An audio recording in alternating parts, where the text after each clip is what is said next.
Class 10th का chapter number 8 त्रिकोणमिति का परिचय, इंट्रोडक्शन टू ट्रिग्नोमेट्री। बेटा, ट्रिग्नोमेट्री को आपके चैप्टर में, आपकी बुक में बिल्कुल बीच में रखा गया है। ऐसा क्यों है? क्योंकि ये इस चैप्टर के अलावा, ट्रिग्नोमेट्री के अलावा, त्रिकोणमिति के अलावा कोई और चैप्टर आपकी किताब में बीच की जगह ले ही नहीं सकता। इतना इंपॉर्टेंट चैप्टर है, बहुत ही ज्यादा इंपॉर्टेंट है। कई बच्चे इसमें कंफ्यूज होते हैं, बट आज आप इस वीडियो को यदि कंप्लीट देख लेंगे और आगे जितनी भी वीडियोस अपलोड होंगी अगर उन्हें आप देख लेंगे, आपका कंफ्यूजन पूरी तरह से हट जाएगा और जीवन भर के लिए आपको ट्रिग्नोमेट्री कंठस्थ हो जाएगा।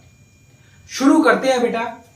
तो सबसे पहले 8 चैप्टर इंट्रोडक्शन टू ट्रिग्नोमेट्री, त्रिकोणमिति का परिचय। सबसे पहले हम इसकी त्रिकोणमिति के परिचय के बारे में ही बात करेंगे कि जब हम इसके टुकड़े करते हैं, संधि विच्छेद करते हैं जब इसका, तो TRI ट्राइगॉन मेट्रॉन, 3 भुजाएं मापना।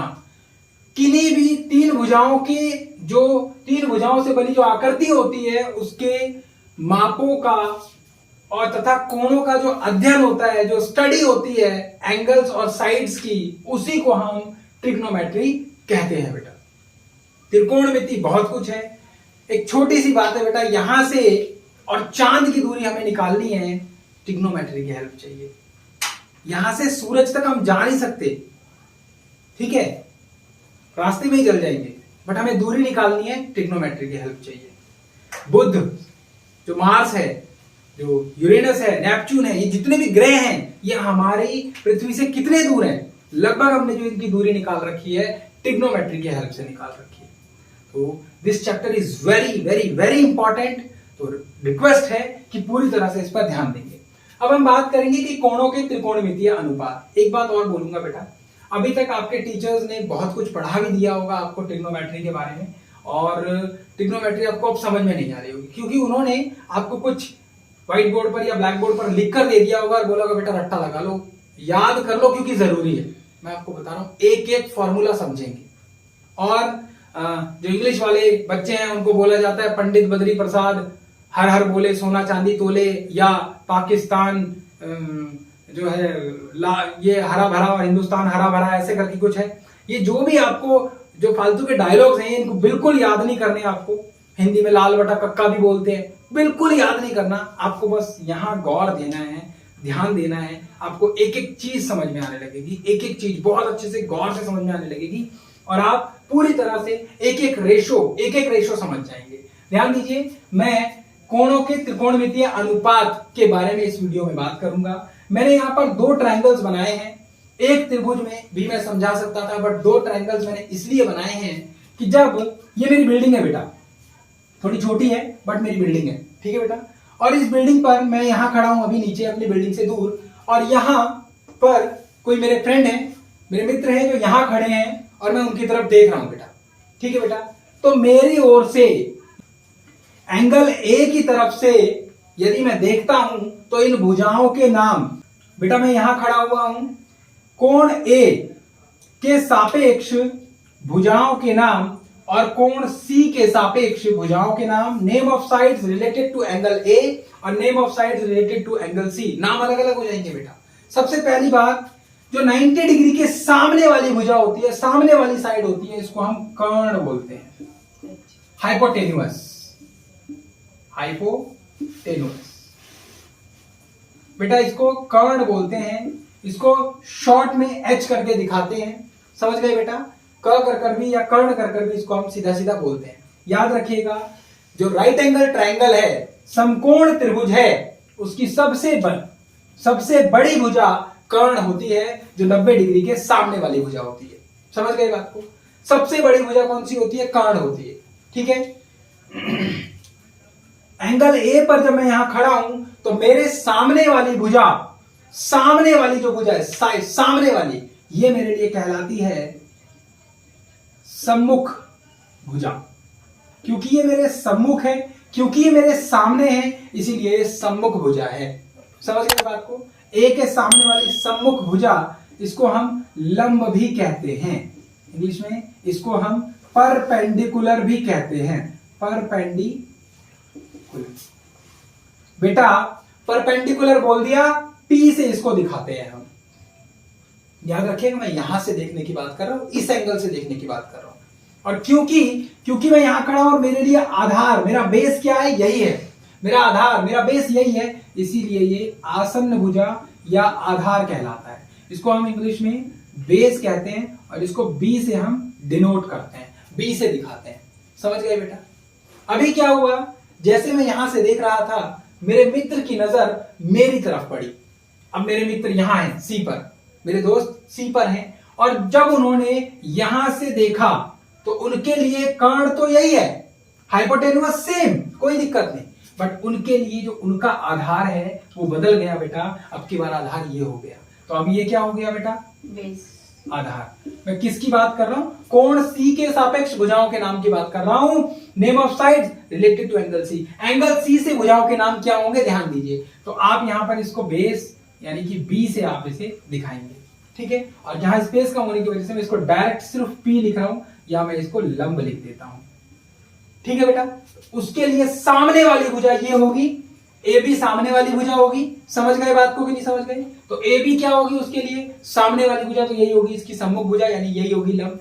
कहने का अर्थ ये है कि कर्ण तो सेम रहेगा, कर्ण चेंज नहीं होगा, हाइपोटेन्यूस नहीं चेंज होगा, बट आपके आधार और लंब कोण के आधार पर चेंज होंगे। आपके प्रश्न में पूछा जाएगा कोण सी से बताइए, कोण ए से बताइए, तब आपको हाइपोटेन्यूस और आधार और लंब में जो है विभेद करना होगा, ये पहचानना होगा कि इस वक्त आधार क्या है, इस वक्त लंब क्या है। होप आपको ये चीज समझ में आ गई होगी कि कब आधार आधार। सिंपल सी बात है, आप जिस धरती पर हो, धरती आधार है, धरती आपके लिए आधार है। आप यहां थे तो ये आधार, यहां थे तो ये आधार था, यहां है तो ये आधार है। सिंपल, जहां है आप वो आधार है आपके लिए, समझ गए ना। और जो आपके सामने है वो लंब है, परपेंडिकुलर है। आपके सामने सीधा खड़ा है यानी कि परपेंडिकुलर खड़ा हुआ है, लंब खड़ा हुआ है। समझ गए बात को? इतनी बात आपको समझ में आ गई। अब हम बात करेंगे कि कोणों के त्रिकोणमितीय अनुपात। एक चीज बहुत बेसिक सी आपको मैं बता दूं यहां पर कि जब भी कभी आप जब आप ट्रिग्नोमेट्री पढ़ते हैं तो आपको कुछ साइंस आपको पता लग गए होंगे जो आपके स्कूल्स में। एक साइन होता है, साइन के बाद सेकंड कॉस, और नेक्स्ट जो होता है उसे हम टेन कहते हैं, ठीक है बेटा। और टेन के बाद में यहां पर ये होता है आपका कोसैक, फिर उसके बाद में सैक, और उसके बाद में कॉट। एक बात याद रखिएगा बेटा, बहुत आसान है समझने के लिए। साइन से आपने शुरू किया, कॉस पर आप चले गए, टेन आपको, ये तीन अक्सर लोगों को पता होता है, यहां पर अक्सर गलती होती है। कई बार सेक को यहां फोर्थ नंबर पे डाल दिया जाता है, बट याद रखिएगा ये एस है, ये सी है। एक जैसे बंदे शादी नहीं कर सकते। एस और सी की शादी होगी, यहां भी देखिए एस और सी की शादी होगी। आप एस एस की शादी नहीं कर सकते। एस के नीचे सी आएगा, सी के नीचे एस आएगा। समझ गए बात को? और टेन और कॉट आपको वैसे भी याद रहता है, बहुत छोटी सी चीज है, इतना ज्यादा घबराने की जरूरत नहीं है। अब आप ध्यान दीजिए, जब मैं त्रिकोणमितीय अनुपात की बात कर रहा हूं तो मैं कोण ए के सापेक्ष भी बात कर सकता हूं, कोण सी के सापेक्ष भी बात कर सकता हूं। मैं यहां पर कोण ए को लेकर चल रहा हूं। ये देखिए मैंने एक ट्रायंगल बनाया, और ट्रायंगल बनाने के बाद मैंने यहां से ये ए मैंने मान लिया, ठीक है बेटा। ये मेरे लिए बी है, ये मेरे लिए सी है। ये बेटा मेरा कर्ण हो जाएगा जिसे मैं एच करके दिखाऊंगा। ये मेरा लंब हो जाएगा जिसे मैं पी बताऊंगा। ये मेरा आधार हो जाएगा जिसे मैं बेस बी बताऊंगा। अब बेटा देखने की बात है, यदि मैंने पहले से नाम डाल दिए, मैं किस एंगल के थ्रू देख रहा हूं? एंगल ए के थ्रू देख रहा हूं। एंगल ए से देखूंगा तभी मेरे लिए ये लंब होगा। समझ गए बात को? एक एक करके इनके साइन पता करते हैं। सबसे पहले जब मैं साइन की बात करता हूं, साइन ए की बात करता हूं, बेटा इंसान कभी भी सबसे पहले गलतियां किसकी देखता है? सामने वाले की। किसकी गलती देखेगा? सामने वाले की गलती देखेगा। तो ये ए सामने वाले की गलती देखेगा बेटा, यानी कि लंब है। और बटे में बेटा कर्ण, और दूसरे को बताएगा, ये दूसरा है, इसको बताएगा। ये तो आधार है ना, ये तो खुद है। और जब हम किसकी बात करेंगे? कॉस की बात करेंगे, कॉस ए की बात करेंगे, उसके बाद इंसान फिर अपनी गलती देखता है। वैसे तो हकीकत सत्य ये है कि इंसान अपनी गलती कभी देखता ही नहीं है, बट यहाँ क्योंकि हमें पढ़ाई करनी है इसलिए जानना है पहले सामने वाले की फिर अपनी। तो अब बेटा अब अपनी गलती आ गई, ठीक है बेटा, हाँ, और फिर कार्ड, समझ गए बेटा। अब हम चलते हैं 10 पर। अब देखिए बड़ा इंटरेस्टिंग, मजा आने वाला है आपको।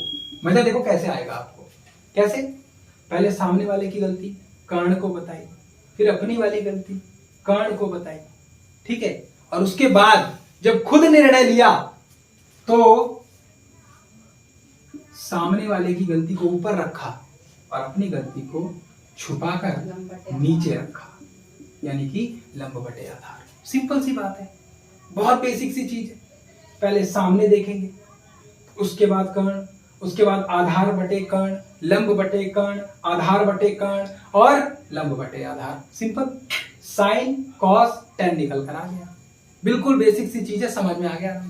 कोई जरूरत नहीं लाल बटे कक्का पक्का करने की। आपको आपके टीचर आपको इंग्लिश में समझा देंगे, आप हिंदी मीडियम के बच्चों आपको प्रॉब्लम है, आपके टीचर आपको इंग्लिश में भी समझा देंगे तो आप कब तक पंडित बद्री प्रसाद करते रहोगे, है ना। थोड़ा सा भी भूल गए तो इश्यूज है, या फिर आपको पहले लिखना। अब बहुत आसानी से एक बात और, ट्रिग्नोमेट्री की प्रैक्टिस करते रहेंगे, एक एक पॉइंट याद आ जाएगा, एक एक पॉइंट। क्यों? क्योंकि हम हर क्वेश्चन में सबसे पहले फॉर्मूला लिखते हैं। थोड़ा सा आगे चलते हैं, इसको मैं P बाय H यानी कि परपेंडिकुलर बाय हाइपोटेन्यूज, इसको मैं B बाय H यानी कि बेस बाय हाइपोटेन्यूज, और इसको मैं P बाय B लिख सकता हूं। समझ गए मेरी बात को बेटा, समझ गए। अगर मैं इसको इस अनुसार लिखना चाहूं तो मैं कैसे लिखूंगा? तो देखिए बेटा, मैं A से देख रहा हूं तो मेरे लिए हो जाएगा BC बटे AC। यहां के लिए मेरे पास में AB बटे AC, ये रहा AC, और यहां के लिए P क्या है, BC बटे B क्या है, AB। आपको हर तरह से तीनों साइन कॉस टेन के नाम आपको पता लग गए। समझ गए बेटा, साइन कॉस टेन समझ में आ गया। साइन कॉस टेन में कोई इशू है? थोड़ा सा आगे चलते हैं, हम चलते हैं कॉसेक के पास। कॉसेक A हम निकाल रहे हैं बेटा, सिंपल सी बात है। इसका हस्बैंड कौन है बेटा? साइन है, तो इसका उल्टा होगा ना, ये सिंपल सी बात है, मेल फीमेल, तो ये इसका उल्टा करना है, यानी कि आपको अब इसको कर्ण बटे लंब कर देना है। और जब आप सेक पर चलेंगे तो आपको कॉस का उल्टा कर देना है, यानी कि कर्ण बटे आधार। और जब आप कॉट पर चलेंगे सिंपल है, आपको टेन का उल्टा कर देना है, बिल्कुल उनका उल्टा होता है। तो यहां पर आप क्या कर देंगे, आधार बटे लंब। इनको अगर हम लिखना चाहें तो हम किस तरीके से लिखेंगे, H by P, H by B और B बाय P।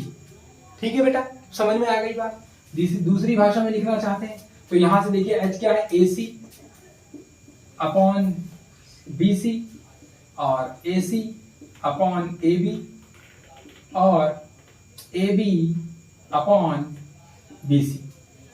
ये आपके आधार निकल कर आ गए बेटा, समझ गए बात को। ये कोणों के त्रिकोणमितीय अनुपात हैं जिनका आप इस्तेमाल करेंगे अभी आगे के एग्जांपल्स के अंदर में।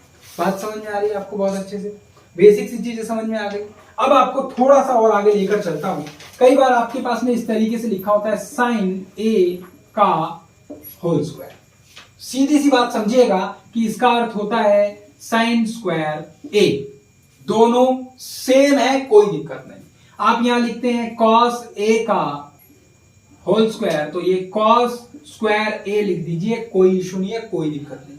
आपके पास लिखा है टेन A का होल स्क्वायर, तो आप इसे टेन स्क्वायर A लिख दीजिए, कोई इशू नहीं है, कोई दिक्कत नहीं है। आपको जनरली ऐसे लिखने को मिलेगा, कई जगहों पर ऐसे देखने को मिलता है। एग्जाम में ऐसे आ गए, आप तो कंफ्यूज हो गए, अरे ये कैसे होगा। तो ये ऐसे कंफ्यूज नहीं होना, बोथ आर सेम, दोनों बिल्कुल बराबर है, कोई इशू नहीं है। इसी तरह से अभी देखिए आगे ट्विस्ट भी आने वाला है यहाँ पे। इसी तरह से कॉसेक स्क्वायर, कॉसेक A का होल स्क्वायर किसके बराबर होगा, कॉसेक स्क्वायर A के बराबर होगा। और सेक A का होल स्क्वायर होगा सेक स्क्वायर A के।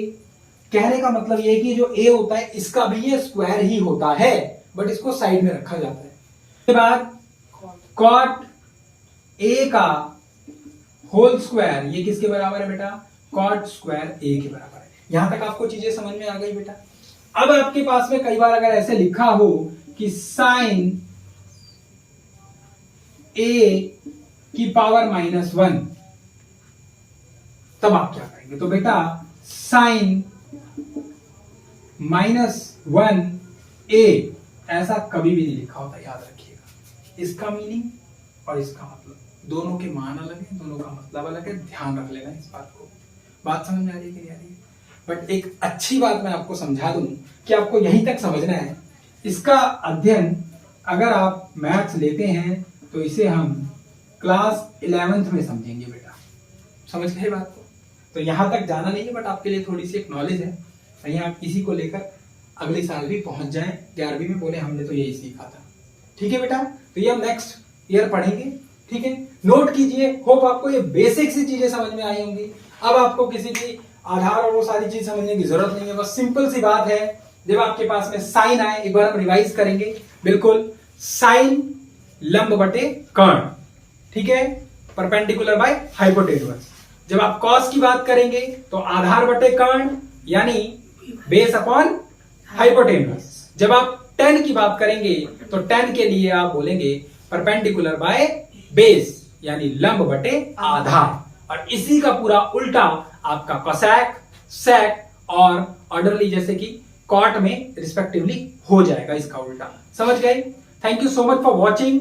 नोट कीजिए, नेक्स्ट वीडियो के अंदर हम एग्जाम्पल सॉल्व करेंगे और बहुत इंटरेस्ट के साथ इसको करेंगे। जय हिंद।